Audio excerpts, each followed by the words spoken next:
आज हम पढ़ने वाले हैं औसत, है ना। तो औसत ज्ञात करने का पहला फार्मूला है, मतलब पहला तो फार्मूला होता है नॉर्मल फार्मूला। औसत बराबर में है दिए गए परिणामों का योग, दिए गए परिमाणों का योग बटे परिमाणों की संख्या, परिमाणों की संख्या। परिमाणों मतलब जैसे एग्जाम्पल से बताते हैं आपको। 1 2 3 4 5, है ना।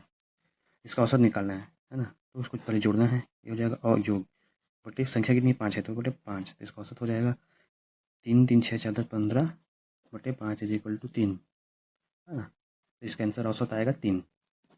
ऐसे ही चलिए आगे हम कुछ क्वेश्चन देखते हैं। औसत ज्ञात करने का एक ट्रिक है। जैसे कोई संख्या दिया है, कोई भी संख्या क्रमागत होना चाहिए, है ना। जैसे कि ये 1 2 3 4 5 6, 1 2 3 4 5, तो इसका औसत निकालने बोलेंगे ना, तो इसका औसत होगा बीच वाला। हमेशा विषम संख्या रहेगी तो, है ना। ये विषम रहेगा तो जैसे 5 है, अगर ये 7 हो जाता है ना, तो 1 2 3 4 5 6 7, 7 हो गया तो विषम संख्या कौन सा है, तो इसका बीच वाला कौन सा 4 है ना। दोनों साइड से 3, इधर से 3 इधर से 3, तो बीच वाले 4, इसका औसत क्या आएगा 4 आएगा। देख लेते हैं अपन औसत क्या आएगा। 4 3 3 6 4 10 15 और इस 13, 15 और 13 कितना होता है 28 होता है। 28 और 7 कितना 7, 7 चौक 28, है ना। तो ऐसी और सम संख्या हो जाएगा, है ना। मान लो ये सम संख्या होना चाहिए। सम संख्या अगर ये सम संख्या हो जाएगा, जैसे 1 2 3 4, ये सम संख्या है ना, सम संख्या, ठीक है। तो इसका अब इसमें से दो इधर का, तो बीच में कुछ नहीं बचता है, तो इसका जो औसत होगा इसी के बीच का आएगा। तो इसके बीच में क्या आएगा 2.5, तो इसका औसत निकाल के देख लेते हैं। 1 2 3 4 बटे 4, 3 3 6 4 10 बटे 4, है ना। 2 पंचे 2 दूनी 2.5, तो इसका आंसर आएगा 2.5 ऐसे निकलेगा। जैसे कोई बोलते हैं क्रमागत सम संख्याओं का योग, तो 2 4 6 8, इसका निकालना है ना। इसका क्या आएगा, इसके बीच में क्या है 2 4 6 8, इसमें 5 आएगा। इसका आंसर क्या आ जाएगा 5 आएगा। निकाल के देख लेते हैं। 2 4 6 8 बटे 4, है ना। 6 6 12 और 20 हो जाएगा बटे 4, 5 आएगा 5, तो 5 आया कि नहीं आया। वैसे ही एक क्वेश्चन और देखते हैं अपन यहाँ साइड में। 10 12 14 16, है ना। तो ये भी 4 है, सम संख्या है, इसको जोड़ना है। तो क्या आ जाएगा 10 20 30 40 50 52, 52 बटे 4, तो इसका क्या आना चाहिए आंसर 10 12 13 आना चाहिए इसका आंसर, है ना। तो 13, ठीक है। ऐसे ऐसे निकालना है। अगर ऐसा रहेगा तो फिर दोनों के बीच में जो रहेगा वो आएगा विषम और विषम में, ठीक है। अब क्वेश्चन देखते हैं, ठीक है। क्वेश्चन देखते हैं। विकास के हिंदी संस्कृत तथा अंग्रेजी में क्रमशः 53 47 तथा 74 है ना प्राप्तांक। उसके औसत प्राप्तांक क्या होंगे, कितना है देख लो। 53 47 और 74 को जोड़ना है और 3 से भाग देना है, ठीक है। इसको जोड़ने पे क्या आएगा, इसको जोड़ेंगे तो हो जाएगा 100 और 174 बटे 3, तो भाग दे दो, है ना। 3 एक 3 पंचे 15 और 2 बचेगा और 8 8 या 24, तो इसका आंसर आएगा 58, है ना। इसका आंसर हो जाएगा 58। अगला क्वेश्चन देखते हैं। धीरे धीरे ये डिफिकल्टी देखते जाएंगे। सरल क्वेश्चन है, उसके बाद थोड़ा सा कठिन क्वेश्चन देखते जाएंगे, ऐसा देखते जाएंगे आगे। अगला क्वेश्चन देखते हैं। एक व्यक्ति ने 10 भेड़े तथा 12 बकरियां कुल 18,600 रुपये में खरीदी। यदि एक भेड़ का औसत मूल्य 1260 रुपये हो तो एक बकरी का औसत मूल्य क्या होगा। भेड़ का औसत मूल्य दिया है ना, और बकरी का निकालना है, ठीक है। तो 10 भेड़े तथा 12 बकरियों का कुल मूल्य कितना रुपये है, 18,600 रुपये है, ठीक है। कुल 18,600 रुपये, ठीक है। 10 भेड़े हैं, 10 भेड़े, भेड़ मतलब 20 लिख देते हैं, भेड़ मतलब भेड़े भेड़े, ठीक है। कितने 10 है, ठीक है। इसका औसत मूल्य हम लोग को दिया है, इसका औसत मूल्य है 1260 रुपये, ठीक है। तो 1260 गुणा 10, तो 100 नेक्स्ट हो जाएगा 1260, ये इतना, ये 10 पूरा 10 भेड़ों का टोटल मूल्य है ना। 10 भेड़ों का कुल मूल्य 12,600 रुपये, ठीक है। तो 12 बकरी या बकरियों का कुल मूल्य है ना, कैसे निकलेगा? 12,600 है तो टोटल में से 18,600 में से 12,600 घटा दो भाई, है ना, टोटल निकल जाएगा। 600 600 डबल जीरो डबल जीरो, 6 में 6 के जीरो हो जाएगा तो 6,000। ठीक है, ये 12 बकरियों का मूल्य है 6,000। ठीक है। तो एक बकरी का औसत मूल्य निकालना है, एक बकरी का औसत मूल्य। एक बकरी का औसत मूल्य निकालने के लिए क्या करेगा, टोटल वाले से 12 भाग दे देंगे इसको ऐसा। ठीक है, तो भाग देंगे तो कितना आएगा, 6 कम 6 दूनी ये हो जाएगा या तो 2 500। तो एक बकरी का औसत मूल्य क्या आएगा, 500। ठीक है, इसका आंसर ये है। अगला क्वेश्चन देखते हैं। अगला क्वेश्चन है 7 क्रमागत संख्याओं का औसत 20 है। 7 है ना, इनमें सबसे बड़ी संख्या कौन सी है? मैंने आपको पहले बताया था कि अगर इसी क्रमागत आएगा और ये विषम रहेगा, है ना, उसका बीच वाला जो रहता है वो औसत रहता है, तो बीच में लिख दो इसको। सबसे बड़ी संख्या क्या होगी, इधर 7 है तो इधर कितना आएगा, 21 22 23। इसका आंसर आएगा 23, है ना। इधर देख लो 3 हो 4 हो गया, तो इधर 19 18 17 1 2 3 4 5 6 7, ये बीच वाला 20 इसका औसत है ना। इसका आंसर आएगा 23। इसको बना के भी देख लेते हैं हम, है ना। तो वो संख्या मान लेते हैं, एक्स मान लेते हैं ना, तो एक्स दूसरी संख्या क्रमागत है, x+1 x+2 x+3 x+4 और x+5 x+6, है ना। तो 1 2 3 4 5 6 7 7 क्रमागत संख्या हो गया। अब इसका औसत कितना है, 20 है ना। तो इसको जोड़ देते हैं, सबको जोड़ेंगे। यहीं पे प्लस लगा देता हूँ, बार बार लिखने के वो नहीं करता मैं, यहीं प्लस लगा देता हूँ। तो एक्स को जोड़ो, 1 2 3 4 5 6 7 7x। ठीक है, प्लस 1 2 3 3 6 4 10 15 21 21 आएगा, है ना। अब इसको कर दो बटे 7, 7 संख्या है और इसका औसत कितना है, 20 दिया है। ठीक है, तो इसको इधर जोड़ दो, कितना हो जाएगा,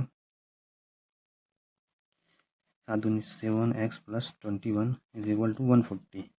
ठीक है, तरीका बता रहा हूँ बनाने का।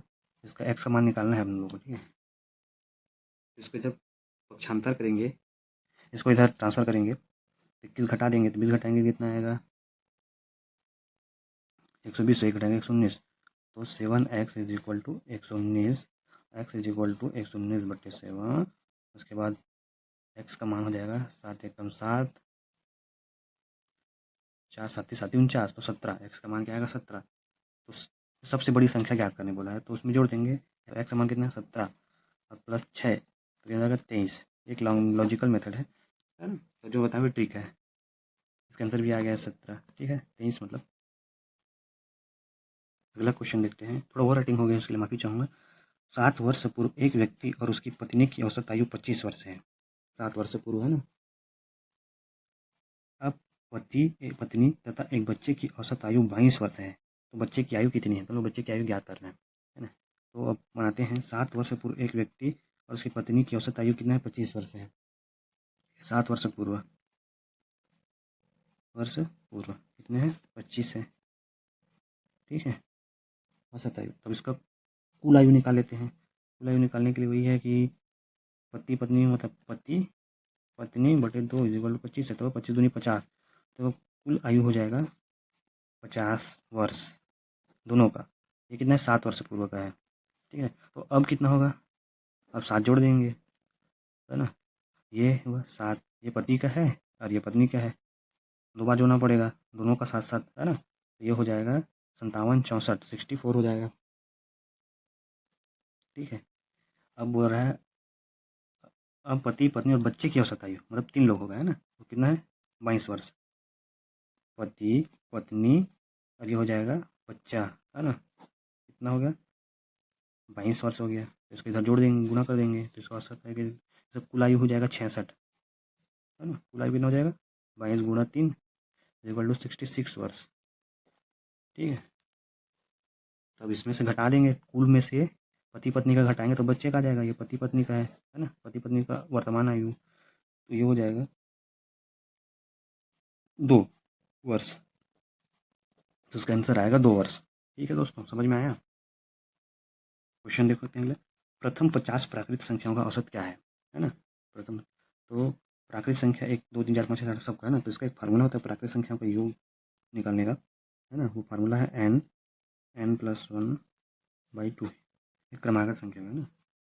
एक फार्मूला है, इसमें अपन रखेंगे n का मान क्या है 50, ठीक है। 50 + 1/2 हो जाएगा 50 × 51/2 है ना। तो उसको गुणा करके 2 से भाग देंगे, जरूरत नहीं है इसको, तो 25 है ना। इसको जाएगा 25 से गुणा करना, 25 से कम 25 का 5 हाथ से ला दो, 25 पंचे 125, तो 25 में 2 जोड़ेगा 127, तो क्या हो जाएगा 1275, ठीक है। यह योग हो गया। अब इसको 1275 को हम लोग भाग देंगे 50 से, 1275/50, तब तो औसत आएगा, है ना। इसको भाग देंगे, ठीक है। तो ये भाग देंगे 25 से देंगे, क्योंकि शायद 25 से चला जाएगा, क्या 25 से देखते हैं चला जाएगा, तो 25 पंचे, हाँ 25 से चला जाएगा, ठीक है। 25 दूनी 50, 25 पंचे 125 से 2 बचा, 25 से कम 25, अरे 2 बचा, ठीक है। 2 से भाग देते हैं इसको, तो कितना आएगा 25.5, इसका आंसर आएगा 25.5। क्वेश्चन देखते हैं अगला। 3 संख्याओं में से पहली संख्या दूसरी से 2 गुनी है तथा दूसरी संख्या तीसरी से 3 गुनी है। यदि इन संख्याओं का औसत 10 है तो सबसे बड़ी संख्या क्या है ना। सबसे बड़ी संख्या क्या है, इसमें अपन देखते हैं 3 संख्याओं में से पहली संख्या क्या है, x है, ठीक है। दूसरी संख्या से 2 गुनी है, दूसरी संख्या मतलब इससे क्या है, ये 2 गुनी है, ठीक है। अब हो जाएगा दूसरी संख्या, ये जो है तीसरी संख्या से 3 गुनी है, तो इससे 3 गुना है, लेकिन इसका समीकरण बिगड़ गया, तो इसको हम लोग 3 से गुणा कर देंगे, है ना। 3 गुणा कर देंगे, 3 दूनी 6, 3x, ये हो जाएगा x, तो ये इससे 2 गुना है, ठीक है। ठीक बन गया है ना, 3x, और ये इससे 3 गुना है तीसरी संख्या से, ठीक है। तो ये तीसरी संख्या x है, दूसरी संख्या 3x है, और ये हो जाएगा पहली संख्या 6x, ठीक है। तब इन तीनों का बोला औसत क्या है, इन तीनों का औसत जो है 10 है। 3x + x = 30, इधर जब गुणा हो जाएगा 30, ये तीनों को जोड़ेंगे 6 × 4 = 10 हो जाएगा, 6 × 4 = 10x = 30, x = 3। तो सबसे बड़ी संख्या ज्ञात करना है, सबसे बड़ी संख्या क्या है 6x × 3 = ये हो जाएगा आंसर 18, इसका आंसर आएगा 18। इसके आगे और भी कठिन सवाल देखेंगे दोस्तों, आज के लिए इतना ही रखते हैं। आगे हम इसके और अलग अलग टाइप के क्वेश्चन देखेंगे, जिसके 2-3 पार्ट बनेंगे, फिर औसत कंप्लीट हो जाएगा। तब तक के लिए बाय बाय। आस पास साफ सफाई रखें। जय हिंद।